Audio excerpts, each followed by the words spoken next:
Planète, les infos. En compagnie d'Alexandrine Doué. Bonjour Alexandrine. Bonjour Maxime, bonjour à tous. 18 000 nouveaux cas de Covid en 24 heures, une hausse jamais vue selon le ministre de la Santé.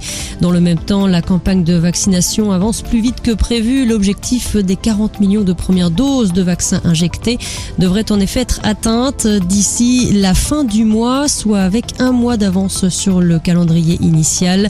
Annonce cet après-midi de Jean Castex à l'Assemblée, le Premier ministre, qui par ailleurs fait part de son intention de saisir le Conseil constitutionnel après l'adoption du projet de loi sanitaire par le Parlement.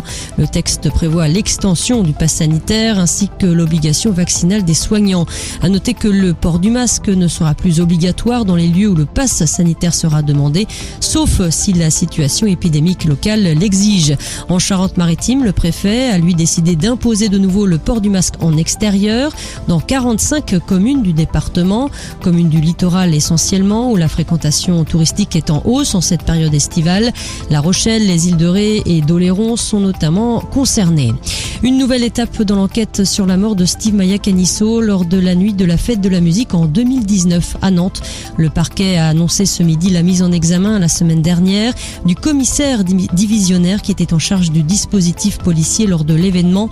Ce dernier, muté peu de temps après les faits, est aujourd'hui directeur adjoint de la sécurité publique dans le Puy-de-Dôme.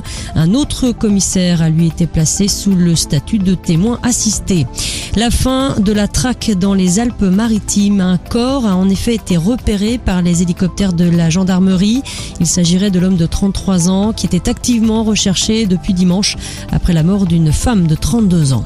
C'est le plus beau jour de ma vie. La déclaration est signée Jeff Bezos, le patron d'Amazon, qui a atterri il y a un peu plus d'une demi-heure dans le désert du Texas après le premier vol habité vers l'espace de sa société Blue Origin, un vol de 11 minutes.